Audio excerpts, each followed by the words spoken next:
सन्माननीय मुख्यमंत्र्यांच्या अध्यक्षतेखाली डिझास्टर मिटिगेशन आणि मॅनेजमेंटच्या संदर्भात आज एक बैठक झाली। या बैठकीमध्ये army, navy, air force, NDRF, SDRF आणि यासोबत सगळे विभागीय आयुक्त आणि डिझास्टर मिटिगेशन आणि मॅनेजमेंटशी संबंधित सर्व विभागाचे लोक हे उपस्थित होते। जवळजवळ 1.5-2 तास हा सगळा आढावा चालला आणि मग सेंट्रल रेल्वे असेल, वेस्टर्न रेल्वे असेल, अशा सगळ्यांनी काय उपाययोजना केल्या आहेत। साधारणपणे मुंबईचा विचार केला तर ट्रेन बंद पडू नये अशा प्रकारे काय उपाययोजना केल्या आहेत।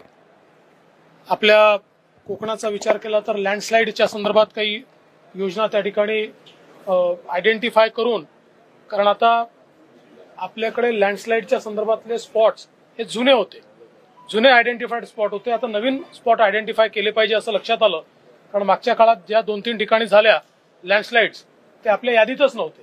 तर अशा अनेक विषयांवर त्या ठिकाणी चर्चा झाल्या, सगळ्याच विभागातले प्रिपेअर्डनेसच्या संदर्भातली चर्चा झाली आणि मला असं वाटतं की मुख्यमंत्र्यांनी त्या संदर्भातल्या सगळ्या सूचना दिल्या आहेत आणि आमचा प्रयत्न असेल की डिझास्टर तर टाळता येणं शक्य होत नाही। अनेक वेळा पाऊस किती पडेल हे आपल्या हातात नसतं किंवा एखादा डिझास्टर होतं, एखादा ऍक्सिडेंट होतो, पण त्याला रिस्पॉन्स फास्ट मिळाला पाहिजे हा प्रयत्न त्या ठिकाणी केलाय।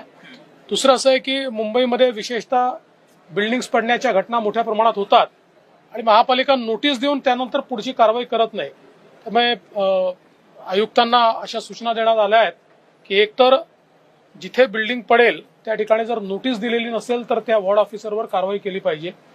दुसरं, जिथे नोटिसेस दिल्या आहेत आणि विशेषतः जी हायली डिलॅपिलेटेड अशा प्रकारची बिल्डिंग आहे, लोकांना किती सांगितलं तरी लोक ती सोडत नाही आणि म्हणून किमान या काळापुरतं जर काही त्यांच्याकरता निवारे तयार केले तात्पुरते आणि त्या तात्पुरत्या निवाऱ्यात तुम्ही शिफ्ट व्हा। पावसाचे ते जे काही दिवस आहेत ते दिवस सोडून तुम्ही पुन्हा आपल्या घरी जा। अशा प्रकारचं काही करता आलं तर एखादी बिल्डिंग पडली तरी आपल्याला त्या ठिकाणी मनुष्यहानी वाचवता येईल। तर या संदर्भातला काही टेम्पररी निवाऱ्यांचा प्लॅन तयार करता येईल का, अशा सूचनाही त्या ठिकाणी मुख्यमंत्र्यांनी आपले जे आयुक्त आहेत त्यांना दिलेल्या आहेत। डिजास्टर मिटिगेशन और मैनेजमेंट के बारे में आज एक बैठक हुई। इस बैठक में एनडीआरएफ, आर्मी, नेवी, एयरफोर्स और इसके साथ साथ रेलवे के लोग, अलग अलग विभागों के लोग ये सारे आए थे। म्यूनिसिपल कॉर्पोरेशंस के लोग आए थे, कलेक्टर्स थे, विभागीय आयुक्त थे और सबने मॉनसून के चलते उनका डिजास्टर के बारे में, उसको रिस्पांस देने के बारे में क्या प्रिपेयर्डनेस है, इसके बारे में प्रेजेंटेशंस के बारे में सारी चीजें हमारे सामने रखी और श्रीमान मुख्यमंत्री जी ने उनको ये निर्देश दिया कि डिजास्टर तो सारे के सारे हम टाल नहीं सकते, किंतु जब कोई डिजास्टर होता है, नेचुरल कैलेमिटी होती है, तो हमारा रिस्पांस फास्ट होना चाहिए। इस दृष्टि से सारी यंत्रणा तैयार रहे और इसके बारे में कई निर्देश जो है वो अभी दिए गए। एक सवाल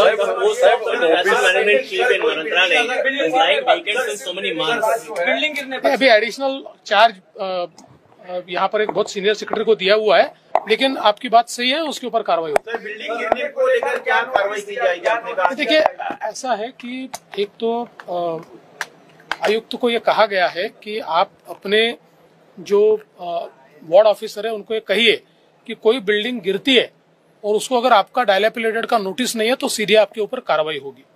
दूसरा, उनको ये भी कहा गया है कि लोग डायलैपिलेटेड बिल्डिंग छोड़ना नहीं चाहते क्योंकि उनकी कोर्ट केस होती है और उनको लगता है हम छोड़कर चले गए तो हमारे को ये जगह वापस नहीं मिलेगी और फिर कई बार बिल्डिंगें गिरती है और उनकी जान जाती है। इसलिए हमने जो हमारे कमिश्नर है उनको ये कहा है कि आप कुछ टेम्पररी इस प्रकार की हाउसिंग की व्यवस्था कीजिए, उनको अकोमोडेशन की व्यवस्था कीजिए और विशेष रूप से ऐसे दिन जब बहुत ज्यादा बारिश होने वाली है जिसका फोरकास्ट हुआ है, उनको ये कहा जाए कि कम से कम ये 2-3 दिन आप उस जगह रहे, जो रिलीफ कैंप है वहां रहे, उनकी खाने पीने की व्यवस्था वहां कीजिए, तो कम से कम अगर कोई दुर्घटना होती है तो उसमें जान लोगों की बच पाएगी। इस प्रकार का आदेश दिया। सर, आज तुम्ही ओबीसी आढावा बैठक घेतली, काय नेमकं बैठकीमध्ये? असं आहे की ओबीसी समाजाच्या संदर्भात विशेषतः ओबीसीचं राजकीय आरक्षण हे त्या ठिकाणी महाराष्ट्रामध्ये संपुष्टात आलेलं आहे. सर्वोच्च न्यायालयाने वारंवार एम्पिरिकल डेटा सादर करा म्हणून सांगितलं आहे आणि म्हणून आज मी स्वतः त्या संदर्भातली आढावा बैठक घेतली आणि पुढच्या तारखेच्या आत आपला रिपोर्ट आला पाहिजे, तो योग्य रिपोर्ट आला पाहिजे, तो सबमिट झाला पाहिजे आणि कोर्टात तो ऍक्सेप्टही झाला पाहिजे. या संदर्भात काय काय कारवाई करता येईल याची चर्चा केली आहे. साधारणपणे आतापर्यंत काम कुठपर्यंत झालंय याचा आढावा घेतलाय. मोठ्या प्रमाणात जे काही सर्वेक्षण झालंय ते योग्य पद्धतीनं झालंय की नाही याचे आढावा घेतलाय. मला विश्वास आहे की योग्य वेळेत हे काम आपण पूर्ण करू शकतो. संस्थेच्या निवडणुकीमध्ये अनेक ठिकाणी स्थानिक स्वराज्य संस्थेच्या निवडणुकीत अनेक ठिकाणी ओबीसी आरक्षणाचा विषय जो होता तो गाजला होता आधीच्या सरकारमध्ये. त्या बाबतीत काही विचार आहे का? कारण की मुळात नाही, त्याच्याच संदर्भात मी आज त्याच संदर्भात मी आढावा बैठक घेतली. चला.